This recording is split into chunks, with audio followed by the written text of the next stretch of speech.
Entrevistas en Radio Q. Le damos la bienvenida a Alejandro Casaglia, secretario general de la Fundación Germán Kent. ¿Cómo estás, Alejandro? Buenos días.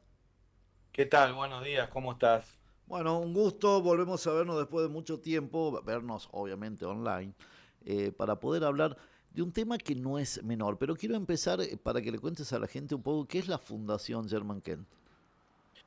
La Fundación Germán Kent es un think tank independiente que hemos formado para América Latina y en el cual lo que producimos es conocimiento, ya sea a través de nuestras capacitaciones, nuestros cursos, como también a través de nuestros informes de asesoría y de consultoría. La idea es dar información a los decisores, decisiones que puedan anticiparse a los fenómenos. Es decir, nosotros lo que trabajamos, siguiendo el espíritu de Sherman Kent, es trabajar en lo que es la inteligencia estratégica, que es una inteligencia prospectiva. Es decir, lo que hacemos es analizar con datos reales la situación actual y tratar de hacer una perspectiva de cómo pueden evolucionar esos fenómenos criminales a futuro y con eso brindar información para que los políticos, los decisores puedan adaptar las políticas públicas de seguridad, de inteligencia y de gobernanza, las puedan adaptar para prevenir los fenómenos y no tener que lamentar después cuando ya se te instalan en tu zona, ¿no? Ahora, Alejandro, te voy a hacer una pregunta capaz que suena hasta ingenua. En estos tiempos donde hay un trabajo y hay como un desmembramiento, por lo menos es lo que se percibe según la información, de los diferentes servicios de inteligencia del Estado, en este gobierno especialmente, como que trabajan como núcleos aislados, dependientes de determinadas reparticiones o, si querés, organismos públicos. También eso crea un ámbito conflictivo, digamos, este cruce aparecida, o sea, aparecen filmaciones, se puso en tela de juicio en estos últimos días la seguridad de la propia Casa Rosada. ¿Cómo lo evalúan eso ustedes con la experiencia que tienen y el conocimiento? Sí, por supuesto que la falta de coordinación entre los servicios de inteligencia o la distracción con otras cuestiones que no hacen, digamos, a lo que es el crimen organizado, el terrorismo, te puede traer consecuencias. De todas maneras, esa es una inteligencia operativa, una inteligencia táctica, tal cual la que aplican las fuerzas de seguridad. Nosotros lo que trabajamos es en una inteligencia a futuro. Es Bien, decir, acá vos sabés que en la Argentina nosotros somos muy de atar con el alambre, ¿viste? sí. Entonces, reaccionamos, nosotros somos reactivos, es decir, reaccionamos a las cuestiones una vez que las ves. Nosotros lo que hacemos es al revés, nosotros nos anticipamos, es decir, nosotros lo que te decimos es, cuidado, por ejemplo, una organización que ha evolucionado mucho y se ha expandido a casi toda América Latina es el Tren de Aragua. Nosotros veníamos advirtiendo sobre el Tren de Aragua cuando vimos ya su surgimiento en Venezuela, en el estado de Aragua, en el penal de Tocorón, ya veníamos advirtiendo de la peligrosidad de esta organización y la posibilidad de su expansión. Bueno, lamentablemente los gobiernos reaccionan tarde y hoy ya lo tenés esa organización instalada en casi todos los países de la región, ¿no? Ahora, mirá qué importante, porque es un poco hasta la prevención dentro de seguridad, de crear, digamos, los anticuerpos para evitar que lleguen estos grupos mafiosos de diferentes puntos del mundo. Pero ahora te llevo a tratar de contextualizarlo en un mundo tan belicoso, con tantos conflictos. ¿Cómo actúan esas células por afuera? Porque también deben tener la búsqueda de financiamiento o de crear bases estratégicas en diferentes puntos del mundo, ¿no? Sí, el problema, mirá, ayer en otra entrevista lo refería, el problema de los estados es que siempre corren por detrás. Digamos, por un lado, por la falta de la anticipación, que es lo que apuntamos nosotros. Por el otro lado, el crimen organizado, el terrorismo, tiene una disponibilidad de dinero que los estados no tienen, sobre todo los países de nuestra región que atraviesan crisis económicas, mientras que el crimen organizado, el terrorismo, tiene una disponibilidad de dinero monstruosa. Por otro lado, el crimen organizado no tiene que estar respondiendo a burocracias como los estados. Es decir, vos para reformar una ley, bueno, los organismos de inteligencia y los organismos de seguridad se mueven acorde a lo que marca la ley. Y para reformar esas leyes que se adapten a la realidad actual del mundo, hay una burocracia que tardan. Y por último, el principal problema es el poder de adaptabilidad que tiene el crimen organizado, el terrorismo, que los estados no tienen. Por eso reaccionan tarde. Vos fíjate que en el 2010, cuando se produce el terremoto en Haití, queda todo destruido, lo único que siguió funcionando fue el narcotráfico. Y Sí. lo mismo en el 2020 con la pandemia, cuando el mundo estaba inmovilizado y sin embargo los cargamentos de cocaína seguían partiendo hacia Europa vía África y los cargamentos de opiáceos seguían llegando a nuestra región como si la pandemia no ocurriera. Entonces eso produce que los estados siempre corran por detrás.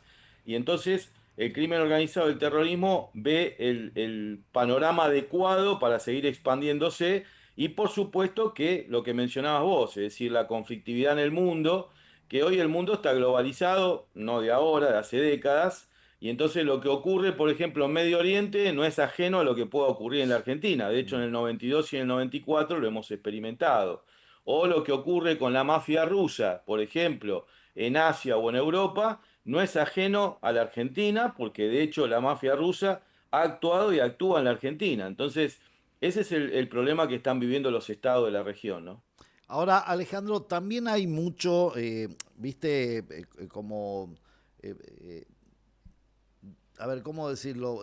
Por ahí son como mitos populares, por decirlo de alguna manera, de la existencia de espías, muchas películas hollywoodenses, de la existencia de espías en diferentes puntos del mundo, pero no son los espías esos con el glamour que te mostraban en Hollywood, sino que son personas comunes porque para poder infiltrarse tienen que pasar desapercibido, base uno. En la Argentina hay trabajando servicios de otros países del mundo, me decías de la mafia rusa, pero del Estado, porque se conoció hace unos meses atrás el regreso de un matrimonio que pasaba normalmente por la comunidad argentina, pero que trabajaba para el servicio de inteligencia de Rusia. ¿Eso existe? ¿Está cuantificado? ¿Hay alguna manera el Estado de prevenir de eso? ¿Y qué información buscan básicamente? Mirá, por un lado vos tenés los servicios de inteligencia formales de cada país que están instalados por lo general en las embajadas. Por Bien, ejemplo, vos tenés lo que son los asesores legales, por ejemplo, la Embajada de Estados Unidos. Tenés los asesores legales que pertenecen al FBI, están blanqueados sí, ante el gobierno nacional. Después tenés los asesores políticos que pertenecen a la CIA o al Homeland.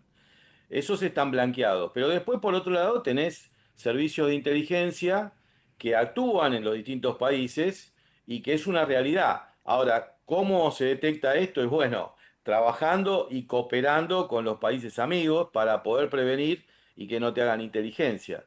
Por eso, una de las patas importantes, y que hemos visto que ahora, por ejemplo, el gobierno argentino, con esta filtración de audios, sí, etcétera, no se trabaja el tema de la contrainteligencia. Es claro. decir, la contrainteligencia apunta a evitar que a vos te hagan inteligencia. Entonces, si nosotros no estamos preparados por ejemplo, en la Cámara de Diputados o en la Casa de Gobierno se están filtrando audios, imagínate lo que puede pasar fuera de las paredes de esos lugares que son lugares que supuestamente están protegidos. Sí. Ahora, en ese sentido, digamos, hay un avance o se nota de que hay mucho, porque viste, solo basta con ver algunas imágenes en redes, hay seguimiento y filmaciones de gran parte de los funcionarios. ¿Esos son amateur o forma parte de una estrategia? Nunca la tengo muy claro, porque al fin y al cabo la CIDE fue reformulada en este gobierno, pero aparecen otros servicios de inteligencia dependientes del Ministerio de Seguridad, se habla que también la jefatura de gabinete tendría su equipo de inteligencia. A eso me refería al principio, como que está muy atomizado y a la vez se operan entre ellos, ¿no? Sí, mira, el primer tema a tener en cuenta es que los servicios de inteligencia fueron devastados durante los últimos gobiernos, ya sea por inoperancia o por utilizar los servicios de inteligencia con otros fines que no son legales. Este gobierno lo que está haciendo es tratar de reconstruirlo. Lo que pasa es que, por ejemplo, dentro de lo que son las fuerzas federales de seguridad, vos tenés lo que es la Dirección Nacional de Inteligencia Criminal, que depende del Ministerio de Seguridad de Patricia Bullrich. Ahí ha habido buen funcionario y hoy tienen un gran director que es Ramiro Ansí Guerrero, que son personas que son, digamos, como decimos nosotros en la jerga, son del palo y son gente que sabe. Pero eso es lo que es inteligencia criminal. Ahora, cuando hablamos de inteligencia, sobre todo lo que es la inteligencia exterior, que vos hablabas, por ejemplo, lo que es el contraespionaje, el contraterrorismo, el análisis estratégico exterior, todo eso depende de la CIDE. El tema que, bueno, nosotros hemos visto que en los últimos años ha habido funcionarios que no vienen digamos, del ámbito de la inteligencia y eso retrasa mucho. Aparte, vos no te olvides que durante el gobierno anterior hubo una depuración, por llamarlo de una manera Sí, elegante. Yo me acuerdo la intervención de Cristina Camaño que fue nefasta porque se filtraron los nombres de los agentes sí. nuestros que teníamos en el exterior, o sea, gente que ha corrido riesgo de vida, que hubo que evacuarlos, y eso ha producido un retroceso importante en el servicio de inteligencia, lo cual después volver a instalar un nuevo agente en el exterior lleva años. Y Ah, entonces en esa pérdida de tiempo perdemos información. Y entonces también se ha perdido en su momento el contacto con servicios de inteligencia que hoy se están trabajando. Por ejemplo, el servicio de inteligencia americano, el israelí, el británico. Entonces antes, digamos, como el país estaba, sin entrar en política, ¿no? Como el país estaba alineado geopolíticamente distinto, interactuábamos con servicios de inteligencia venezolanos, cubanos, iraníes. Hoy ha habido un cambio hace un año y medio y entonces interactuamos con otros servicios de inteligencia. Bueno, todos estos problemas lo que producen es que el servicio de inteligencia se vea afectado para cumplir una función real, sobre todo en este tiempo que, como vos lo remarcaste, es una época muy conflictiva en el mundo y que tenemos que estar preparados porque nosotros ya lo hemos sufrido sin duda. y la idea es que no lo volvamos a sufrir, ¿no? Alejandro, ¿y los servicios de inteligencia en la última década o en las últimas décadas de Argentina, en especial la CIDE, se daban a conocer por los carpetazos más que por el trabajo concreto? Y era para perseguir desde periodistas, opositores, no perseguir, pero sí infiltrarse y tener información. Eso ha cambiado en la mentalidad porque al fin y al cabo pienso, corregime si estoy equivocado, cuando alguien hace un trabajo de inteligencia seguramente tiene que ver de estos países por temas económicos y de inversión, más que por, permitime la palabra, por puteríos de entre casa, ¿no? Sí, tal cual. Bueno, la idea por eso es tener un servicio de inteligencia profesionalizado que permita al gobierno tomar decisiones correctas, Claro, no solamente en seguridad, sino como decís vos, en economía. eh, pero para eso necesitas un servicio de inteligencia bien armado. Ahora, como la CIDE, vos sabés que depende de Presidencia de la Nación, sí, y cuando el interés del gobierno es otro, y bueno, se termina utilizando ese factor estratégico de inteligencia, se termina utilizando para otros menesteres, que son ilegales sí. y que no deberían estar para eso. Entonces vos lo que necesitas es un servicio de inteligencia fuerte que permita que el país se posicione, ya sea para defenderse o para llevar adelante políticas tanto económicas, comerciales, etcétera.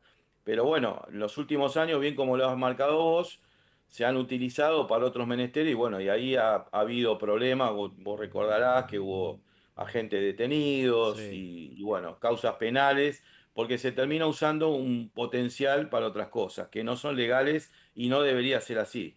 Bueno, están trabajando con algunos cursos, con algunos eventos online. Contame un poquito. Sí, en principio estamos largando ahora un curso de análisis de terrorismo en Latinoamérica, que lo largamos ahora a partir de la primera semana de octubre. Es un programa muy bueno, tenemos un equipo docente excepcional, con gente muy preparada, incluso gente de otros países, con gente de primer nivel de acá, de docentes. Después estamos por largar también un curso sobre ciberseguridad. Y en enero, febrero, como nosotros trabajamos con gente del hemisferio norte también, que Sí, ellos no se toman vacaciones en sí, verano como nosotros sí. porque van al revés, en enero y febrero estamos largando un curso sobre grupos violentos, donde ahí vamos a tratar, por ejemplo, el tema de los cárteles, las Bien. pandillas latinas, las maras, etcétera. Así que estamos trabajando duro en eso y, por supuesto, preparando propuestas fuertes para el 2026. Ahora, en referencia a los estados provinciales, a las provincias argentinas, ¿cuál es la visión y la información en referencia? Porque lo que hay por ahí es inteligencia de las policías provinciales, lo máximo que tenés. No hay un trabajo coordinado, o por lo menos se desconoce, de un trabajo coordinado con la Fuerza de Seguridad Nacional, ¿no? Bueno, vos sabés que lamentablemente nosotros a veces la inteligencia o la seguridad se ve afectada por la política. En los países, digamos, del primer mundo, la inteligencia y la seguridad es transversal a todas las ideologías políticas, con lo cual a mí, si yo fuera gobierno, no me debería importar el color político de tal provincia, sino que yo lo que tendría que hacer es colaborar como se hace en todos los países del mundo. Entonces, eh, hay delegados, los servicios de inteligencia tienen delegados, de hecho, por ejemplo, a fuerzas federales vos tenés, aparte de los delegados de la Dirección Nacional de Inteligencia Criminal, tenés, por ejemplo, la Policía Federal, la Gendarmería, la Prefectura y la PCA, que están instalados en casi todas las provincias. Entonces vos ahí tenés un flujo de información que te llega de las provincias. El tema que, bueno, si se entra en esta tontería política de que porque vos tenés otro color de camiseta yo no te voy a colaborar, lo que tenemos que entender que lo que se termina dañando es la seguridad del país y la seguridad de las provincias como parte del país. Entonces, habría que terminar con esas cuestiones y entender de una vez por todas que la inteligencia y la seguridad son transversales a cualquier política, a cualquier ideología, a cualquier color. La última, ¿qué pasa con las fronteras argentinas? ¿Se está trabajando o viene la dejadez de hace mucho tiempo? Porque eran los lugares donde más penetración tenían de fuerzas extranjeras, ¿no? De inteligencia hablo. Sí, nosotros tenemos una frontera grande porque somos un Ah, país con una extensión geográfica grande y nuestras fronteras han sido históricamente porosas. Incluso en los últimos años se ha agravado porque nosotros siempre decíamos que, por ejemplo, nuestra espalda estaba cubierta porque del otro la lado de la cordillera, cordillera claro. estaba Chile. Chile, que tenía, digamos, una política de seguridad seria, pero que lamentablemente en los últimos años eso se ha habido afectado y Chile hoy, por ejemplo, con el Tren de Aragua y otras organizaciones criminales, o por ejemplo la CAM en la Araucanía, se ha perdido, digamos, ese concepto de seguridad que tenían los chilenos.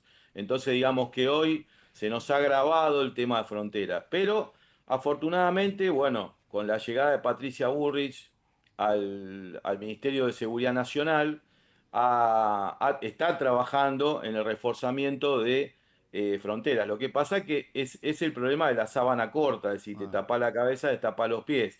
Vos tenés que desplazar gendarmes, tenés que desplazar federal, etcétera, y la verdad es que no alcanza porque es un país muy grande. Y entonces para mandar gente a la frontera necesitas desafectarla de otro lugar, y ahí digamos que siempre el crimen organizado va buscando el lugar de menos resistencia. Entonces, si vos taponás la frontera, por ejemplo, entre Chaco y Paraguay, y te van a buscar rutas por Bolivia. Y si sí. taponás Bolivia, te van a buscar rutas por Chile, y si no por la triple. Es decir, ellos siempre van a buscar tu flanco débil. Bueno, en ese sentido está trabajando el Ministerio de Seguridad de la Nación, creo que de una manera seria, pero bueno, en seguridad y en inteligencia nunca alcanzamos el 100% y todo el esfuerzo que hagamos nunca es suficiente. Lo bueno es que se parte de un punto y hemos decidido, digamos, mejorar nuestra situación ahí en Triple Frontera, sobre todo, que es un colador. Sí. Ahí se han hecho algunos operativos, por ejemplo, la frontera entre Salta y Bolivia, que ahí también tenemos una problemática, porque Bolivia está atravesando una crisis, y bueno, y también tenemos una problemática no solamente social, sino que tenemos una problemática criminal y bueno, ahí está trabajando el Ministerio de Seguridad para tratar de neutralizar el avance de las organizaciones criminales. El tema droga sigue siendo el principal avance de estas estructuras criminales, ¿no? Sí, el narcotráfico, digamos que es la estructura criminal más fuerte porque tiene un ingreso de dinero brutal, pero también las organizaciones terroristas se financian con el narcotráfico, con lo cual, digamos que el principal objetivo, tal cual marcan los americanos u otros países europeos, es pegar en las estructuras económicas. Es decir, el crimen organizado, el terrorismo, tiene como decía Darwin, un poder de adaptabilidad tremendo Y entonces mientras vos no golpees, digamos, en lo alto de la estructura, de la estructura organizativa, y no golpees en las estructuras económicas, digamos que todo ese esfuerzo es, digamos, es algo que es momentáneo. Es decir, cuando vos voltean un cargamento, vos tenés que pensar que lo que se secuestra es aproximadamente el 10% de lo que circula. Sin duda. Entonces vos decís, bueno, voltearon 20 toneladas de clorhidrato de cocaína. Bueno, analizá cuántas te entraron.